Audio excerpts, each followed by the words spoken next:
మంచిర్యాల జిల్లా మందమర్రి మండలం రామకృష్ణపూర్ కేతనపల్లి వితంతు ఒంటరి వృద్ధురాలు గట్టు పోసమ్మ ఇంటిని సందర్శించిన Ketanapalli municipality chairperson doctor Godisela Sandhyarani Raja Ramesh. Ketanapalli municipality పరిధిలోని 17వ వార్డు విద్యానగర్లో నివసిస్తున్న వితంతు ఒంటరి వృద్ధురాలు గట్టు పోసమ్మ నివాసాన్ని municipal chairperson doctor Godisela Sandhyarani, Chennur నియోజకవర్గ నాయకులు డాక్టర్ రాజా రమేష్ సందర్శించారు. వచ్చే వర్షాకాలం కారణంగా ఎప్పుడైనా కూలిపోయే ప్రమాదంలో ఉన్న పాత ఇంటిని పరిశీలించి కుటుంబ సభ్యుల పరిస్థితిని అడిగి తెలుసుకున్నారు. ఇంటి పైకప్పు పూర్తిగా దెబ్బతిని గోడలు పగుళ్లతో ప్రమాదకరంగా మారిన పరిస్థితిని చూసిన సంధ్యారాణి రాజా రమేష్ తీవ్ర ఆవేదన వ్యక్తం చేశారు. మానవత్వానికి నిలువెత్తున దర్శనం. వృద్ధురాలు గట్టు పోసమ్మ మరియు తన సోదరి ఎన్నో కష్టసుఖాలు అనుభవిస్తూ మానవత్వంతో అనాథ పిల్లోడు నవీన్ను చేరదీసి పెంచుకొని కుటుంబాన్ని నెట్టుకొస్తున్న విధానం గురించి తెలుసుకుని ఆమె మనసుకు ధైర్యం చెప్పారు. తల్లిలా ఆదరిస్తూ నవీన్ను పెంచుకున్న పోసమ్మ సేవాభావం అభినందనీయం అని పేర్కొన్నారు. చుట్టుప్రక్కల ఉన్న ప్రజలు వారికి అన్ని విధాల తోడు ఉంటున్నందుకు వారికి ప్రత్యేక ధన్యవాదాలు తెలిపారు. ఇలాంటి దయనీయ పరిస్థితుల్లో జీవిస్తున్న పేద కుటుంబాలకు ప్రభుత్వం అండగా ఉంటుందని తెలిపారు.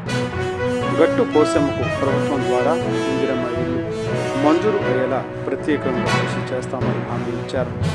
అర్హులైన పేద కుటుంబాలకు ప్రభుత్వం ద్వారా వచ్చే సంక్షేమ పథకాలు చేరేలా పనిచేస్తామని స్పష్టం చేశారు. మంత్రి వివేక వెంకటస్వామి దృష్టికి తీసుకువెళ్లి పేద ప్రజలకు న్యాయం జరిగేలా చూస్తామని అన్నారు. ప్రజల సమస్యలను తెలుసుకోవడం కోసం ప్రతి వార్డులో పర్యటిస్తున్నామని, పేదల ఇబ్బందులను దగ్గరుండి తెలుసుకుని పరిష్కారం చూపించుకోవడం బాధ్యత అని అన్నారు. ఈ సందర్భంగా స్థానిక ప్రజలు తమ ప్రాంత సమస్యలను నాయకుల దృష్టికి తీసుకువెళ్లగా వాటి పరిష్కారానికి తగిన చర్యలు తీసుకుంటామని హామీ ఇచ్చారు. కేతనపల్లి మున్సిపాలిటీ ప్రజలు తమ కౌన్సిలర్స్కు సమస్యలు తెలపాలని తెలిపారు.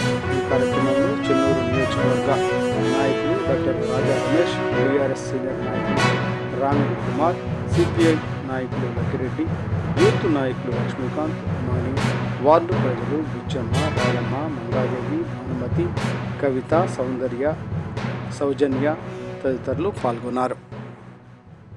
ఈరోజు కేతనపల్లి మున్సిపాలిటీ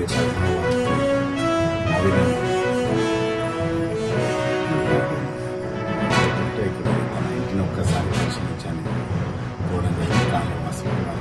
ఇక్కడ వచ్చిన తర్వాత ఒకటి అర్థమైంది, మానవత్వం ఇంకా బతికిందంటే ఈ ఇద్దరు వృద్ధులను చూసి మనం అర్థం చేసుకోవచ్చు అని నాకు అర్థమవుతుంది.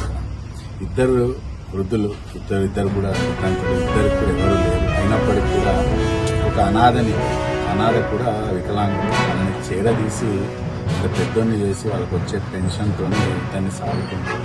ఇల్లు మాత్రం నిజంగా ఇక్కడ నివసించేటట్టు లేదు. అయినా కూడా పైన ఒక కవర్ వేసుకొని చిన్న గంజులు పెట్టుకొని వంట చేసుకుంటూ, ఒకరైతే పెద్ద వాళ్ళ అక్క అయితే లేవలేని పరిస్థితి ఉంది. అయినా కూడా ఇద్దరు కలిసి మనకింత అన్నం వండి పెట్టడం, అదేవిధంగా వీళ్ళు ఆ పెన్షన్ పెట్టడం అంతా చూస్తుంది.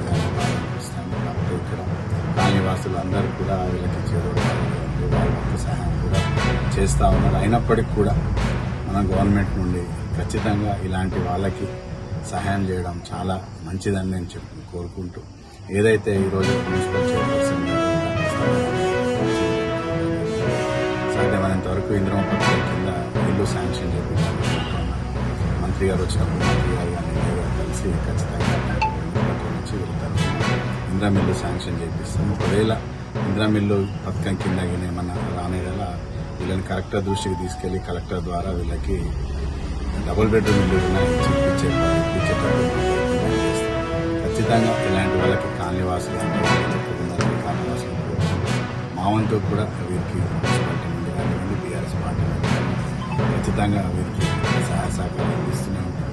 సాధ్యమైనంత త్వరలో వరకు వీరికి ఖచ్చితంగా ఒక మంచి ఇల్లు ఉండేటట్టు, ఫస్ట్ ఆ పరిస్థితి ఉండేటట్టు ఖచ్చితంగా చర్యలు తీసుకుంటాం.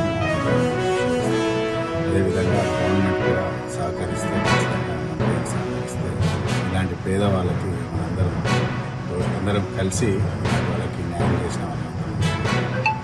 ఖచ్చితంగా ఇలాంటి కుటుంబాలను ఐడెంటిఫై చేద్దాం. కేతన్పల్లి మున్సిపాలిటీ పరిధిలో ఎక్కడున్నా కూడా దయచేసి ఎవరున్నా కూడా చైర్మన్ మేడంకి తెలియపరచండి, లేదా మీ వార్డు కౌన్సిలర్కి తెలియపరిచి తద్వారా చైర్మన్ మేడం ఖచ్చితంగా మీ ఇంటికి వస్తాం, సందర్శిస్తాం.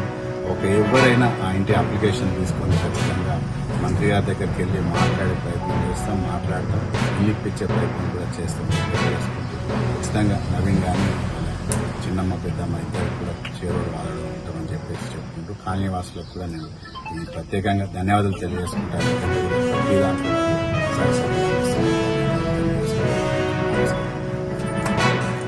సెవెంటీన్త్ వార్డులో నివాసిస్తున్నాం. నవీన్ వాళ్ళ ఇంటికి వచ్చాము. ఇదంతా శిథిలావస్థలో ఉన్నది. ఒకటే కోరుకుంటున్నాం మినిస్టర్ గారిని, వీళ్ళకి కొంచెం ఇందిరమ్మ ఇల్లు పథకం కింద ఒక ఇల్లు ఇవ్వాలని కోరుకుంటున్నాను. సాధ్యమైనంత వరకు వీళ్ళకి కొంచెం హెల్ప్ చేసి